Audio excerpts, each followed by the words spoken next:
Hi, Malachy here from Tier-Long Country Life. Here today to show you how to pot and use herbs in your garden.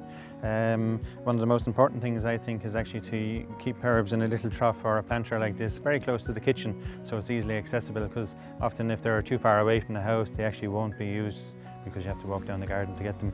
So having them close to hand is probably one of the most important things, I think. So I have some of the herbs I brought along today and I said I'd talk through them. We have a bay leaf here which on its own in the pot is actually quite nice because it can be clipped and looks quite ornamental, and they're often trained into lollipop shapes. He's possibly a bit too large for this container. He'd be better on his own in a big pot. What would be ideal now for this container is mints. And depending on the house, you can use mint in various applications, with lamb, often used to flavour fresh water in the summertime and so on. So mint comes in different flavours or different varieties. So you have apple mint, Moroccan mint, and you have kind of garden mint or spearmint. And there's loads more actually, there's loads of different versions of them. But the main thing with mint is that in a garden situation it spreads a little bit too much. So it's good to have them in a container like this.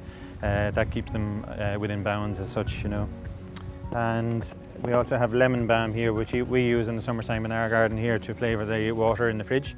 It adds a nice hint of lemon to the water without having the acidity of lemon juice itself. We have Vietnamese coriander, which is new to me. If you like coriander, this is a subtle little bit different, it certainly has plenty of uses. We have curly parsley or ordinary parsley. That's perfect for planting containers like this. And we have golden oregano, which is lovely and ornamental in its own right, has lovely golden foliage and it has little tiny purple flowers. We have two forms of mint, so mint comes in green, purple and variegated, and they're quite ornamental as well to be using in planted containers like this. And we have rosemary, probably the most used in our house anyway of the herbs, and fennel, which is kind of aniseed or licorice flavour.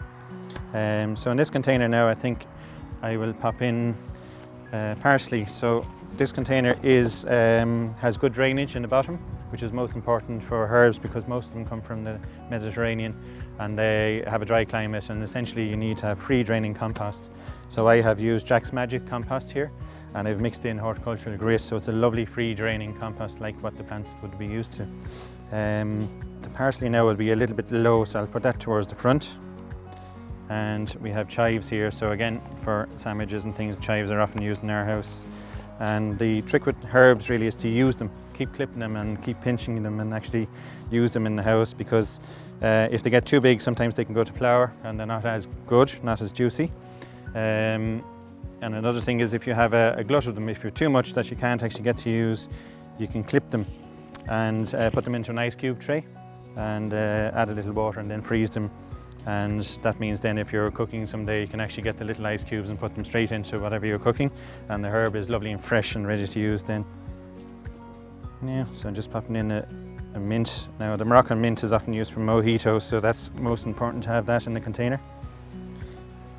And I go for the coriander as well, the Vietnamese coriander, so it's definitely a lovely subtle hint of flavour to that.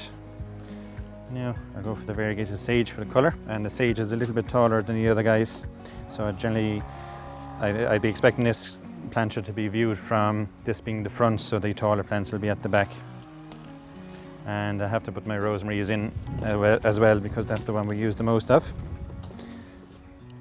So as I say, these plants, if they were left to their own devices, would be too large for this container, but if you do use them and constantly pinch them, then they will actually be kept within their own bounds within this container. And I just like to finish off on top with a little bit of grit so that you don't get algae and moss and things like that growing.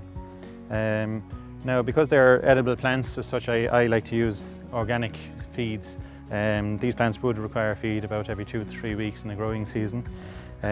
We have an Irish company called Ocean Leaves that do seaweed products that are classed as organic. And there's a powdered form which you could mix in with the compost at the very start, or there's a liquid form which you can easily add into the feed, as I say, about once every 2 weeks. And there's another version there called Maxi Crop, which is a certified organic feed as well. So this will give the plants energy to keep producing leaves, and that way then you get a good crop. So I'll add on the grit now.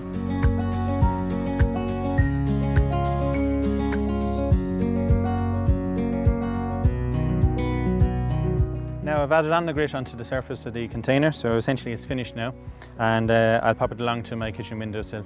So thanks very much for watching.